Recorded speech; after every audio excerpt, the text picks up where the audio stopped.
Hey everyone, this is Nick from Mecha Warehouse, and today we're back with weekly update number 157. Let's jump right into it with week in review. This is where I talk about what's been going on in the warehouse, things that are coming up, stuff like that. Not a whole lot of craziness this week for the most part.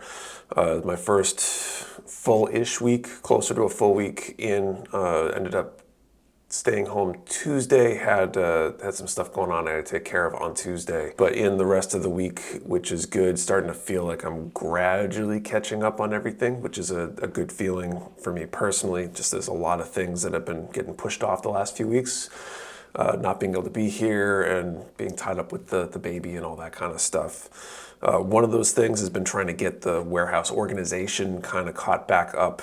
We're definitely, I feel like the last couple months we've been in this like limbo where we're close to needing more shelves, but not quite, wanting to try to hold off on those as long as possible because it is another fairly large investment to set up another row of the big heavy duty shelves. So doing stuff like scraping items for the low stock cart, taking things that there's only a few left of, moving them to the low quantity cart. There's actually probably a link down in the description of the items that are on the low quantity cart, or at least most of them, including the ones that I moved this past week to try to make some space, trying to rearrange things in the warehouse physically. We ideally have certain sections where, say, all the master grades are and all the high grades are. That hasn't really been 100% true for a while now, but we're gradually trying to move things from like our overflow sections into the specific section where they belong. It makes things easier to find when we're trying to search for something. When we don't have a pick list and things like that, and just trying to get all that stuff kind of caught up, and that's starting to feel in a little bit better place. I got a little bit more stuff to check in actually after I film this, and I'm wondering where some of that stuff's going to go. So it's definitely not 100% yet, but it's something we should get better at and get more caught up in the next few weeks, I think. Speaking of getting caught up and being caught up, this week I think we're closer to caught up. We had a few issues. Alex had to leave early one of the days this week. That didn't help anything, but I think as of this morning we were within range to be caught up today. It's just been kind of a struggle being a little bit shorthanded the last few weeks, especially with me being out. Chad's still out. I think Chad's back next week. Alex is out next week, so we'll still be shorthanded next week a little bit, but that is what it is. On that note, though, we are making some changes to try to improve that in the long term. And so the first of those big announcements is effective next week. Alex is going to be our shipping supervisor. So promotion for Alex. He's going to be leading the charge on the outgoing, which is basically what he's been doing more or less since he started, building him up into that role. So formally going to be in that role. And we're bringing on, I'd say he's new, but he's been working per diem, Sean. He's been helping us out a lot over the last few weeks as a per diem picker and helping out around the warehouse, a day a week here and there for the last few weeks, trying to help us get caught up and stay caught up and things like that. And he has agreed to move to full-time with us, and he's going to be leading the charge as we train him up to be our receiving supervisor and handle that side. Both obviously will pick and pack and do all the normal stuff that everybody in the warehouse does. But Sean will be a great addition to the team. I'm really excited to be able to bring him in, and we should be in a better place once everybody's back from vacations and all that kind of stuff. We should be able to get caught up, stay caught up, and it should allow me to focus my attention on other places in the business where it's needed. So all that said, I think that is it for week in review. So let's move on to team picks. So we take a look at builds that some members of the team brought in. Let's go take a look. Hey everyone, Chad here. For this week's show and tell, I brought in the Jagadoga Quest version. I really prefer the red over blue. I think it is a superior color in every aspect. I also prefer the weapon that's included in this version instead of the blue and the gold version. Color-wise, it's very nice. There's only 2 stickers, one for the eye, one for the shield. All the pictures on the box show is kind of like a metallic, so if you want to replicate that, you will need to paint it. But I think one of the key features with this kit is that it comes with these clear rods that you can cut and bend, and then you can display the kit as if it's shooting off its fin funnels that are on its shoulders. That's something that I don't see very often in these kits. In fact, this is the first time I've seen it personally. And so this is something that I really enjoyed doing. It was very refreshing. And I had a really good time with this kit. Hey everybody, Alex here from Mecha Warehouse. Today I brought in a Pokemon, Gardevoir. This is also one of my favorites. I know last time I talked about Garchomp. This is like the other end of that spectrum with the whole psychic fairy thing.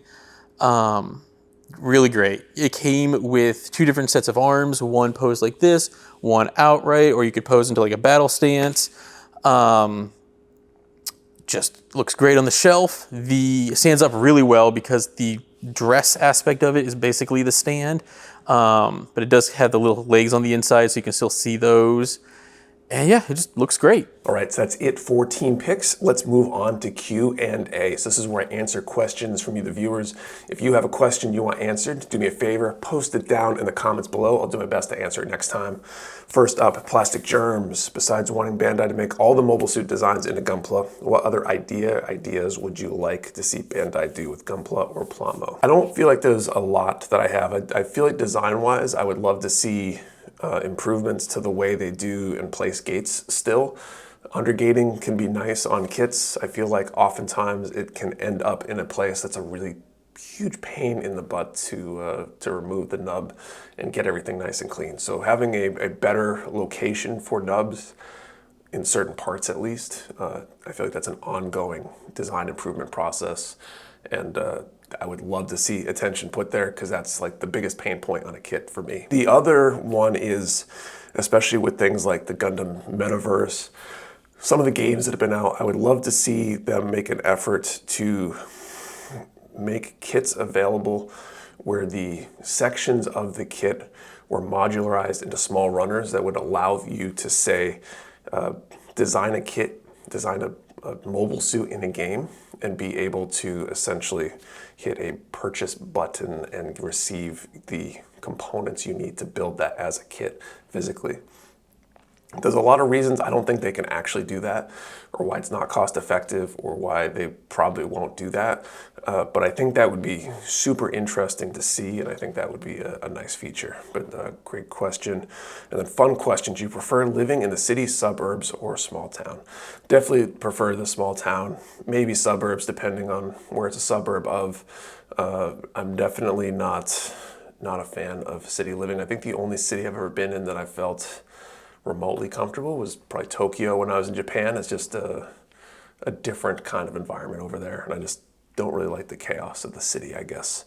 Next question, D9. How durable are the Hexagear kits after they're built? Small hand grenades, or are they closer to G.I. Joes? For the kiddo, 4 years old. So I just actually finished building a Hexagear Governor on stream this past Saturday. So this is a timely question, having literally just done one of these kits. So in terms of durability, it's a really solid kit, to be honest. It's probably closer to the G.I. Joe end of the spectrum. The hands and wrists want to pop out pretty easily. They do have small parts, so where you're referencing for a 4-year-old, I don't know that I would give one to my 4-year-old, just because small parts, you don't want to be confident your kid's not going to put parts in his mouth or stuff like that. There could be sharp edges and things like that, so it's probably not the best as a toy without a little bit of extra attention, but they are more on the durable side, so posing regularly and things like that shouldn't be a huge deal. I think compared to a lot of Bandai kits, they're pretty solid in that regard, and you don't have to worry about parts falling off easily and things like that. All right, and I think that's it for questions. So once again, if you have a question you want answered, post it down in the comments, and I will see you next time. Thanks for watching.